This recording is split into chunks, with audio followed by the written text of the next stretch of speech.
দোকানে আপনার মানুষ বেশি ঠিক কিনা ভুল? আল্লাহর নবী যখন আল্লাহর পবিত্র কোরআন তেলাওয়াত করতেন, আপনার জীবনী ওয়াকিয়ার মধ্যে পড়েছি, আমার রাসূল কোরআন তেলাওয়াত করতেন, কাফেরের বাড়ি থেকে মহিলারা ভিড় করত, বাচ্চারা ভিড় করত, কুরাইশেরা ভিড় করত, মক্কাবাসীরা ভিড় করত। শুধু মানুষ না, জঙ্গলের পশু পাখিরা পর্যন্ত আমার রাসূলুল্লাহর কোরআন শোনার জন্য ভিড় করত। জোরে বলো। আমার দয়াল নবী পয়গম্বর হাবিবুল্লাহ আল্লাহর পবিত্র কোরআন তিলাওয়াত যখন করেন, আল্লাহর পবিত্র কোরআন শুনে আপনার বেলাল হাফসি বললেন, হুজুর এত সুন্দর আওয়াজ, এত সুন্দর তিলাওয়াত আজ পর্যন্ত বেলাল আপনার শুনতে পাইনি। পৃথিবীর মানুষ লক্ষ লক্ষ আপনার কিতাব ছাপাতে পারে, পৃথিবীর মানুষ লক্ষ লক্ষ আপনার কিতাব লিখতে পারে, কিন্তু আল্লাহ পাকের বাণী পবিত্র কোরআনের মতন আপনার কিতাব জগতের বুকে হবে না। জোরে বলুন সুবহানাল্লাহ।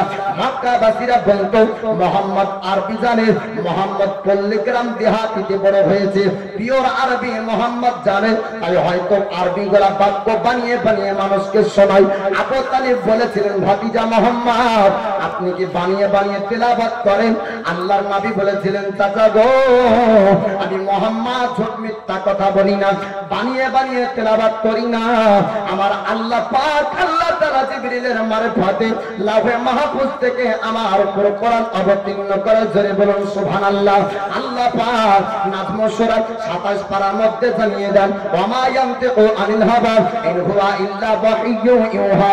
আল্লাহ পাক বলেছেন মুহাম্মদ, আপনার আল্লাহ পাক বলেছেন হাবিব মিথ্যা কথা বলেন না, মন গড়া কথা বলেন না, বানিয়ে বানিয়ে কথা বলেন না, বরং ওটাই বলেন যেটাই আমি আল্লাহ তার উপর ওহী করি। আমার রাসূলুল্লাহ জীবনে যা কিছু বলেছেন প্রত্যেক কথাগুলা আমার আল্লাহ পাকের ইচ্ছার কথা। জোরে বলুন সুবহানাল্লাহ।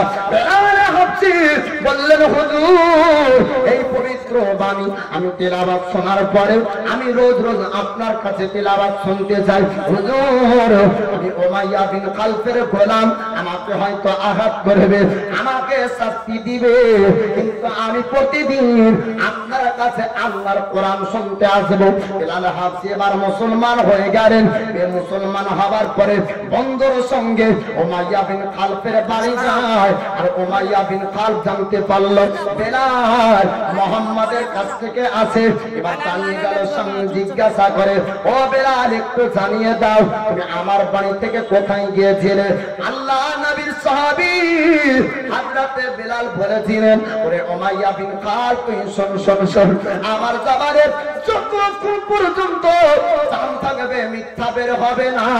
আমার রাসূলুল্লাহ হাবিবুল্লাহ জানিয়েছেন মিথ্যা কথা হলো গুনাহ, আপনার সমস্ত গুনাহের মা হলো আপনার মিথ্যা কথা। আল্লাহর নবীর সাহাবী হযরত বেলাল বললেন, আমি মিথ্যা কথা বলবো না, আমি মুহাম্মদের কালমার উপর বিশ্বাস করেছি। জোরে বলুন সুবহানাল্লাহ। উমাইয়া বিন খালফ ওই সময় বলল, আরে বেলাল যদি তুমি কালমা না ছাড়ো তোমাকে আঘাত করব।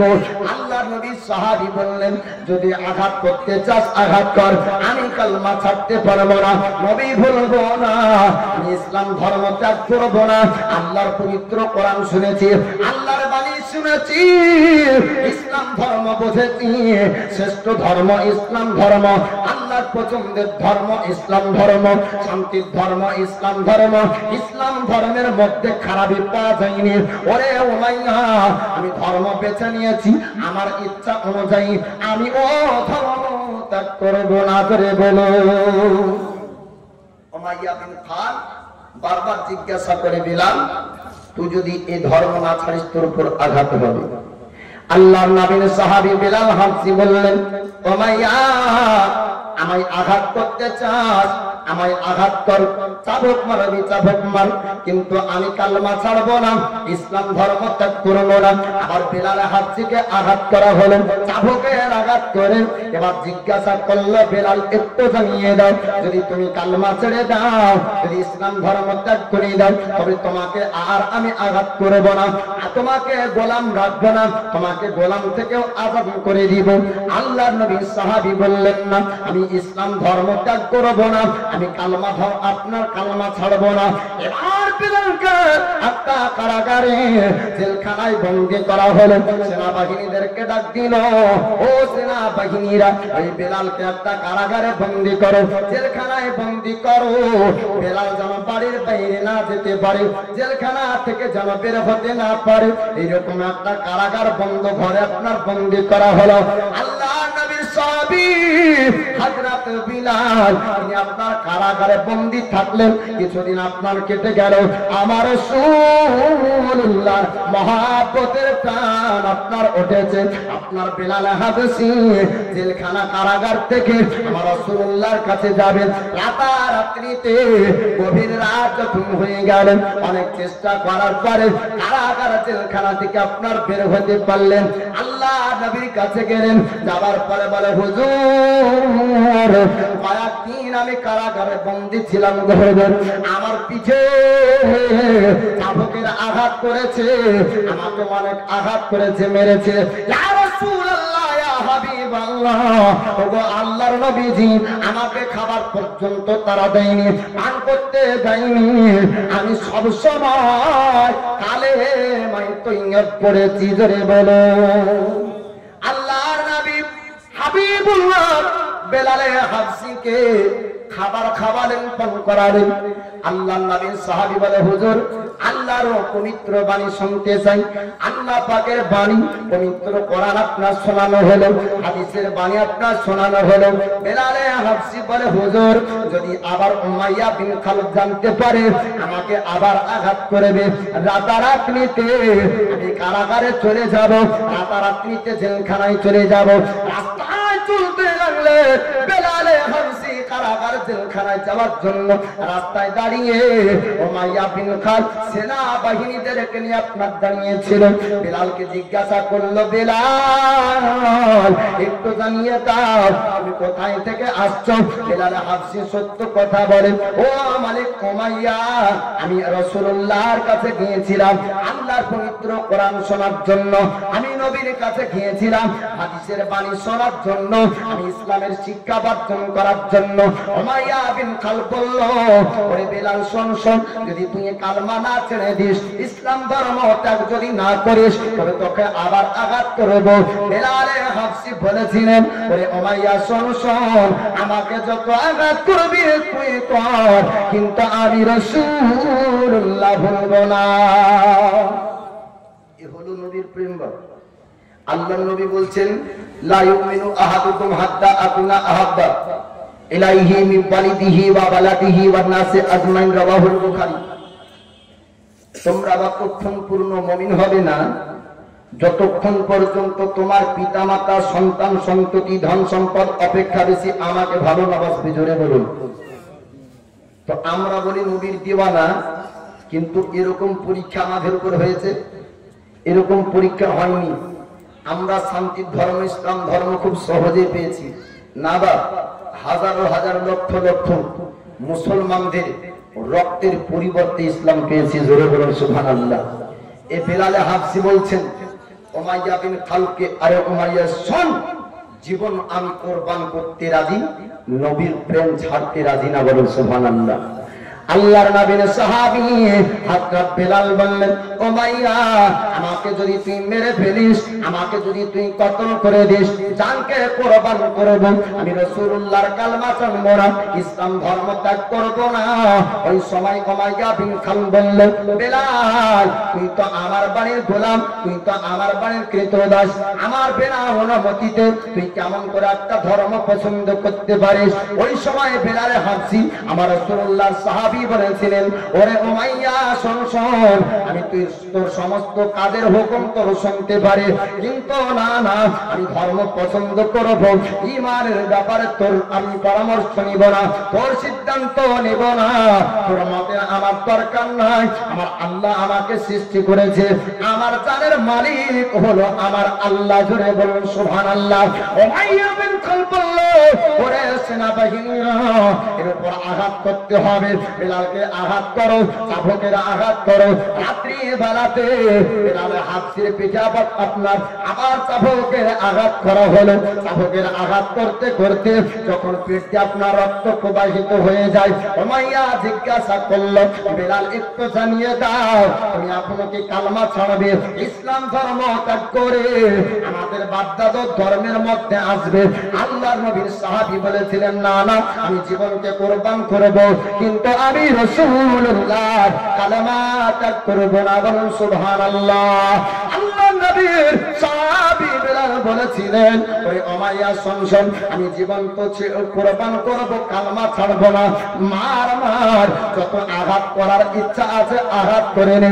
ওই সময় উমাইয়া বিন খাল এবার অফার দিতে শুরু করলো, যদি আঘাতের ভয়ে কালমা না ছাড়ে, ওয়াফারের যদি আশায় কালমা ছেড়ে দেয়, লোভ লালচ যদি চলে আসে, অর্থ সম্পদের কথা শুনে যদি বেলাল কালমা ছেড়ে দেয়, উমাইয়া বলল, বেলাল রে, যদি তুমি কালমা ছেড়ে দাও, তোমাকে অর্থ দিব, সম্পদ দিব, টাকা পয়সা দিব, তোমাকে অনেক টাকা দিব, তোমাকে গোলাম থেকে আজাদ করে দেব, চিকিৎসা করব, ভালো করে দিব, তোমার শরীরে কোনো ঘা থাকবে না, শরীরে যন্ত্রণা থাকবে না, আমি বড় বড় কবিরাজ দিয়ে তোমার চিকিৎসা করব।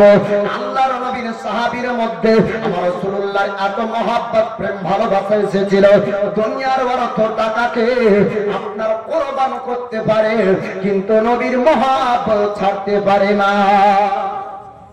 সাহাবী রাসূল নবীর মহব্বত ছাড়তে পারে না, বাস দুনিয়ার টাকাকে কুরবান করে দিতে পারে।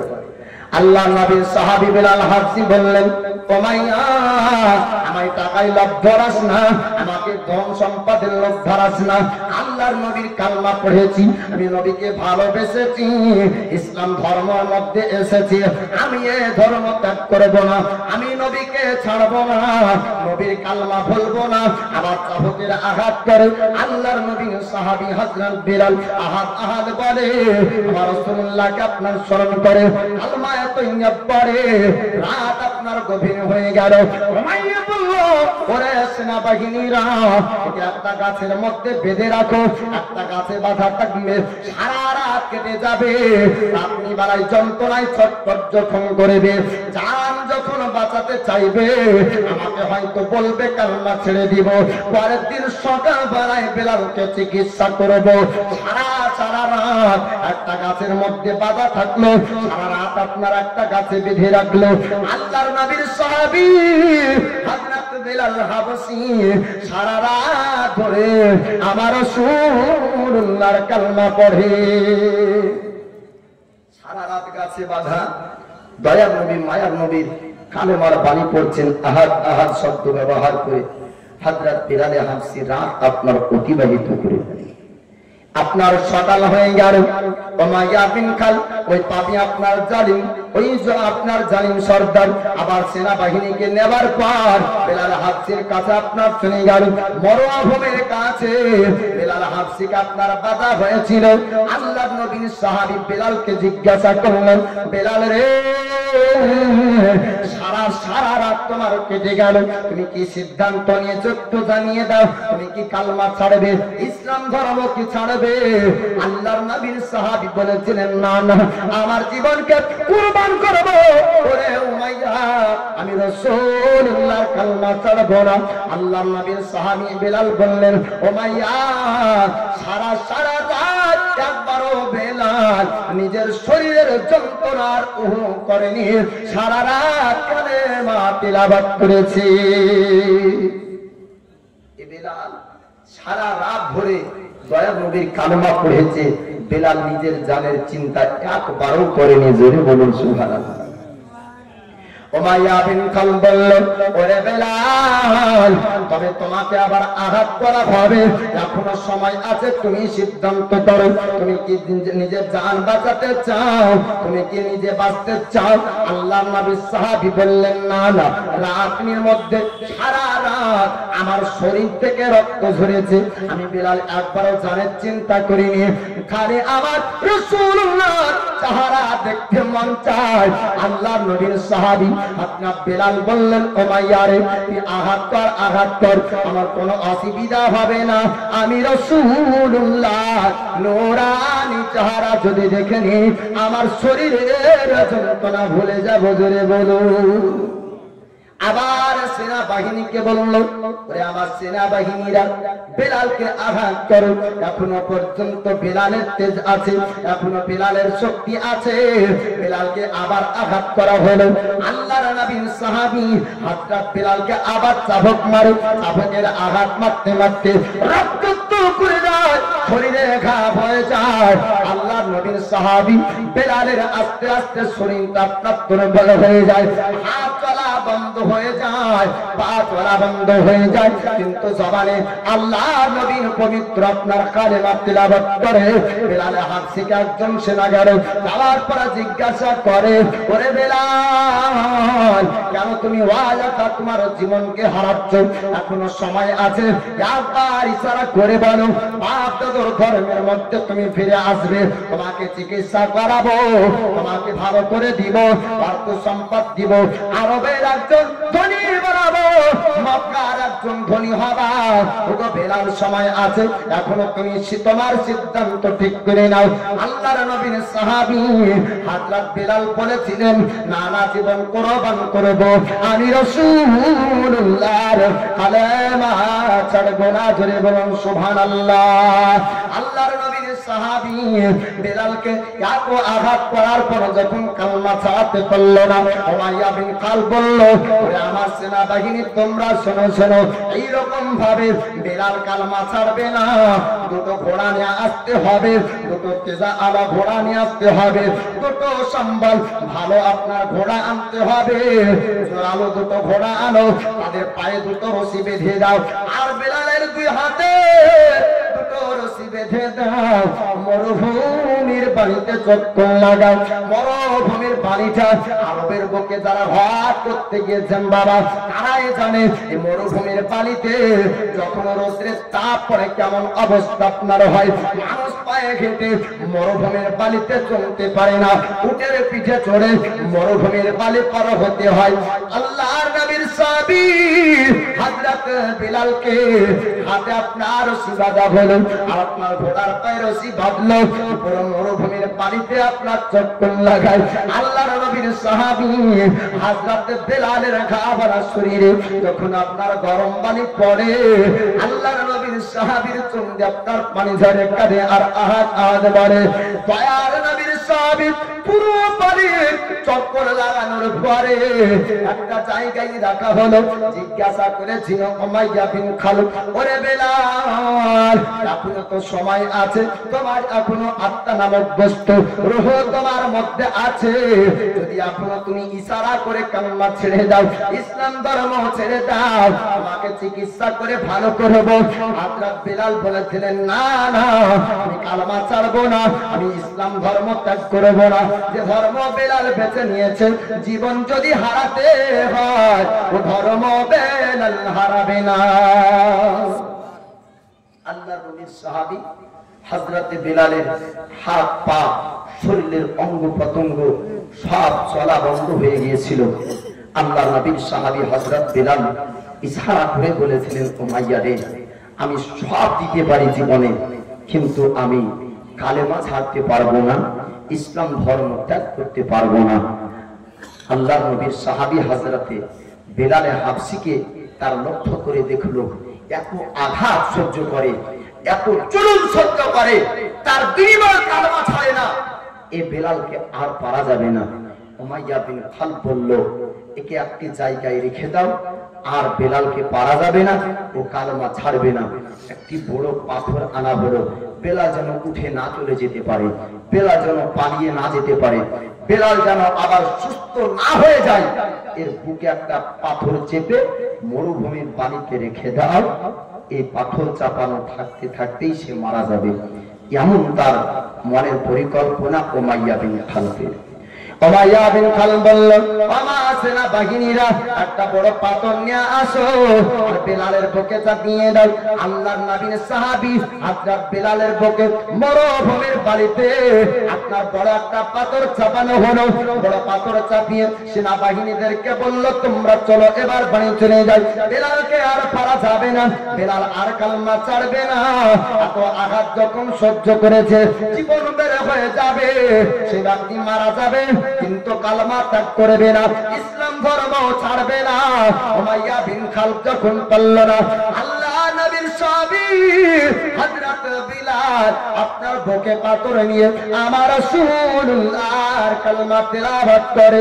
ওই সময়তে আমার রাসূলুল্লাহর একজন শ্রেষ্ঠ সাহাবী, তার নাম হলো আবু বকর সিদ্দিক, তিনি ব্যবসা করে বাড়ির দিকে রওনা হয়। পিছন থেকে একজন রমণী ডাক দিয়ে বললেন, ওগো নবীর সাহাবী আবু বকর, একটু দাঁড়িয়ে যান, একটু দাঁড়িয়ে যান। আল্লাহর নবীর সাহাবী লক্ষ্য করলেন রমণীর আওয়াজ, মহিলা আওয়াজ দেয়, আমাকে দাঁড়াতে বলে কারণ কি? আল্লাহর নবীর সাহাবী আবু বকরকে বললেন, ওগো নবীর সাহাবী, আপনি একটু শুনুন, শুনুন, আপনাদের সঙ্গের একজন সাথীকে, আপনাদের এক বন্ধুকে, আপনাদের মধ্যে একজন সাহাবীকে আমার আব্বা অন্যায় ভাবে কষ্ট দেয়, আমার আব্বা অন্যায় ভাবে মারে। যেই ধর্মের ব্যক্তি হোক না কেন, মানুষের কারো কারো আপনার মানবিক ব্যবহার ভালো থাকে, ঠিক না? সব ধর্মের মানুষই মানে খারাপ না। অনেক ধর্মের, খ্রিস্টান ধর্মের কিছু মানুষ আছে তার মানবিক ব্যবহার ভালো আছে, নাই? হিন্দু ধর্মের অনেক মানুষ আছে তার ব্যবহার এমনি ভালো আছে। তো উমাইয়া বিন খালফের বেটি এমনি ব্যবহার ভালো, অন্যায় আর ন্যায় এটা বুঝতো। তাই ওই মহিলা বলছে, আমার আব্বা যে অন্যায় ভাবে এক গোলামকে কষ্ট দিচ্ছে, আপনি একটু আসুন। আল্লাহর নবী সাহাবী হযরত আবু বকর বললেন, ওরে উমাইয়ার বেটি, আমাদের সঙ্গের কোন সাথীকে তোমার আব্বা কষ্ট দেন, আমাদের বাড়ির গোলাম নাম তার বেলালে হামসি, বেলালে হামসিকে আমার আব্বা অন্যায় ভাবে কষ্ট দেয়, আমার আব্বা অন্যায় ভাবে আঘাত করে। ওগো রাসূলুল্লাহ সাহাবী, ওগো নবীর সাহাবী, আপনি বাড়ির দিকে যাবেন না, আপনার সঙ্গের সাথীকে আপনি নিয়ে চলুন। আল্লাহ নবীর সাহাবী হযরত বেলাল, আপনার বেলালের কাছে আবু বকর সিদ্দিক আপনার আসলেন। আসার পরে ডাক দেয় উমাইয়া বিন খালদকে, উমাইয়া বল বল, বেলালকে কেন আঘাত করেছিস, বেলালকে কেন কষ্ট দিয়েছিস, বেলালকে কেন আম্মা মেরেছিস বল। উমাইয়া বলেছিল, আমার বাড়ির একজন কৃতদাস, আমার বাড়ির একজন গোলাম, আমার বিনা অনুমতিতে কেমন করে একটা ধর্ম সে গ্রহণ করতে পারে, আমার বিনা অনুমতিতে একটা ধর্ম মানতে পারে না। নবীর কালমা তেলাওয়াত করলো, নবীর কালমা পড়েছে, মুসলমান হয়েছে, আমি এটা মেনে নিতে পারিনি, তাই তাকে আঘাত করেছি। আল্লাহর নবীর সাহাবী হযরত আবু বকর সিদ্দিক ওই সময় বললেন, উমাইয়া রে, আমার ব্যবসার সমস্ত টাকা তোকে দিব, বিনিময়ে বেলালকে নিতে চাই, তুই রাজি কিনা একটু জানিয়ে দে। ওই সময় উমাইয়া বলল, আবার লোভ আপনার সবার আছে, না হলে রাজা আপনার চোর হবে না, ঠিক না ভুল?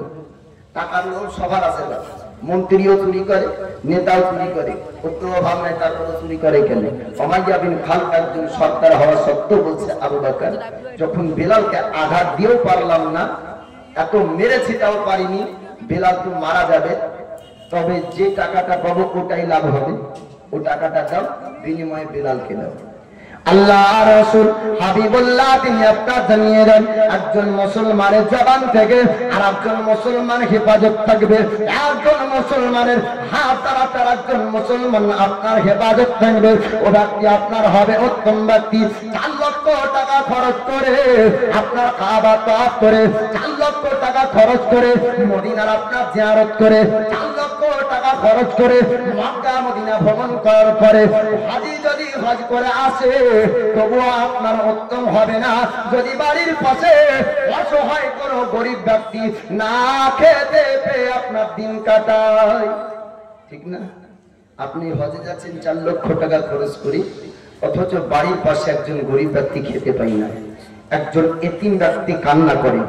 উমরা হজ করতে যাচ্ছেন 1 লক্ষ টাকা খরচ করে, একজন এতিমের ঈদের পোশাক হয় না, তো এই এতিমকে ভালোবেসে তাকে দান করা উমরা হজের থেকে বেশি সওয়াব। জোরে বলুন সুবহানাল্লাহ। আবু বকর সিদ্দিক বলে, ও ভাইয়া রে, আমার ব্যবসার সমস্ত টাকা দিব, আমি বিনিময় বেলালকে নিতে চাই, তুই রাজি আছিস কিনা একটু জানিয়ে দে। ওই সময় উমাইয়া বলল, আবু বকর, আপনার ব্যবসার সমস্ত টাকা যদি আপনি আমাকে দিয়ে দেন, আপনাকে বিনিময়ে বেলালকে দিব, অসুবিধা নাই। আল্লাহর নবীর সাহাবী হযরত আবু বকর সিদ্দিক সমস্ত আপনার টাকা পয়সাগুলো আপনার দিয়ে দিলেন। টাকা পয়সা দিয়ে দিয়ে বেলালে হাবশিকে আপনার নিয়ে নেন। বেলালে হাবশি আজাদ হয়ে গেল। আল্লাহর নবীর সাহাবী আবু বকর কাবে কোরআনে জিজ্ঞাসা করেছিলেন বেলালে, এখন তুমি কোথায় যেতে চাও? বেলালে হাবশি বলেছিলেন, আবু বকর, আমি অন্য কোন জায়গায় যাব না, আমার নিজের বাড়ির দিকেও যাব না, আমি রাসূলুল্লাহ নূরানী চেহারা দেখতে চাই। আল্লাহর নবীর নূরানী চেহারাকে আমি একবার দেখতে চাই। বলুন সুবহানাল্লাহ। আবু বকর সিদ্দিক আমার রাসূলুল্লাহর কাছে এবার বেলাল হাবশিকে আপনার নিয়ে গেলেন। বেলাল হাবশিকে নিয়ে যাওয়ার পর আমার রাসূলুল্লাহকে ডাক দিলেন। আল্লাহর হাবিব হাবিবুল্লাহ আপনার বের হয়ে আসলেন। বেলাল হাবশিকে জিজ্ঞাসা করে, বেলাল, একটু তুমি জানিয়ে দাও, এত কষ্ট তুমি সহ্য করেছো, একটু তুমি জানিয়ে দাও, একটু তুমি বলে দাও, ওই কষ্টের সময়তে তোমার কি আঘাত হয়নি, লাগেনি?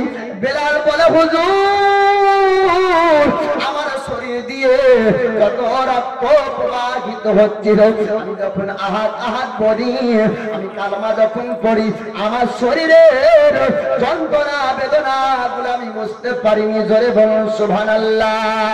আল্লাহর নবী হাবিবুল্লাহ বেলালে হাবশির জন্য দুই চোখের আপনার পানি ঝরিয়েছিলেন। বেলালে হাবশিকে আপনার রাসূলুল্লাহ বলেন, ও বেলাল, একটু তুমি তোমার শরীরটা দেখিয়ে দাও।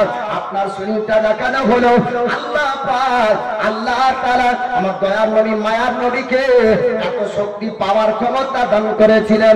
ডক্টরের চিকিৎসা ফেল হয়ে যাবে, আপনার কবিরাজের চিকিৎসা ফেল হয়ে যাবে, কিন্তু আমার রাসূলুল্লাহ যাকে চিকিৎসা করবে আপনারও চিকিৎসা ফেল হবে না। জোরে বলুন সুবহানাল্লাহ। ডক্টর অপারেশন করার পরে রোগী আপনার মারা যায়, ডক্টর আপনার চিকিৎসা করার পরে রোগীর আপনার রোগ ভালো হয় না। আমার রাসূলুল্লাহ হাবিবুল্লাহ তিনি বললেন, বেলাল গো, তোমার শরীরটা একটু দেখিয়ে দাও। জামা খোলা হলো। আমার দয়ার নবী মায়ার নবীজি নূরানী হাত যখন ভুলিয়ে দেন, ও বেলালে হাবশির শরীরের ঘাগুলা ভালো হয়ে যায়। আমার দয়ার নবী নূরানী হাত ভুলিয়ে দেন, তো আপনার ডক্টরের চিকিৎসা লাগে না, ওষুধ লাগে না, এই হাত ভোলানোতে শরীর ভালো হয়ে যায়। আবু বকর সিদ্দিককে এক নয় দুই না 70 বার আপনার সাপে যখন ছবল মেরেছিল, নবী সামান্য লালা মোবারক লাগিয়েছিলেন, তো ও বিষ পানি হয়ে গিয়েছিল। জোরে বলুন সুবহানাল্লাহ।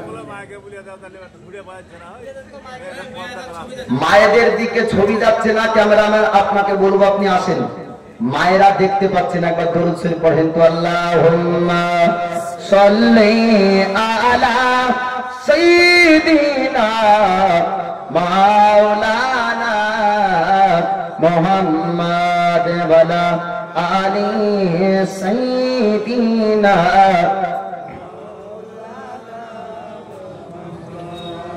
সাল্লি আলা মুহাম্মাদিন মদিনার ধোলা বালি সুরমা বানাবো, সে সুরমা চোখে দিয়ে রাসূল দেখিব। জোরে বলুন সুবহানাল্লাহ। মদিনার ধোলা বালি সুরমা বানাবো, সে সুরমা চোখে দিয়ে রাসূল দেখিব। ক্যামেরাম্যান, আপনি যেখানে থাকুন না কেন, এখানে অনেক তাড়াতাড়ি করে আসুন। আপনি যেখানে থাকুন না কেন ক্যামেরাম্যান, আপনি তাড়াতাড়ি করে আসুন এখানে, আপনার প্রয়োজন আছে, মেয়েরা ছবি দেখতে পাচ্ছে না। মদিনার ধোলা বালি সুরমা বানাবো, সে সুরমা চোখে দিয়ে নবী দেখিব। যে পেয়েছে নবীর দিদার দোজখ হারাম হয়েছে তার, যে পেয়েছে নবীর দিদার দোজখ হারাম হয়েছে তার। দিদার পেতে আশা আমার কবে দেখিব, দিদার পেতে আশা আমার কবে দেখিব। সেই সুরমা চোখে দিয়ে রাসূল দেখিব, মদিনার ধোলা বালি সুরমা বানাবো, সেই সুরমা চোখে দিয়ে রাসূল দেখিব। তোমরা যারা যাও মদিনা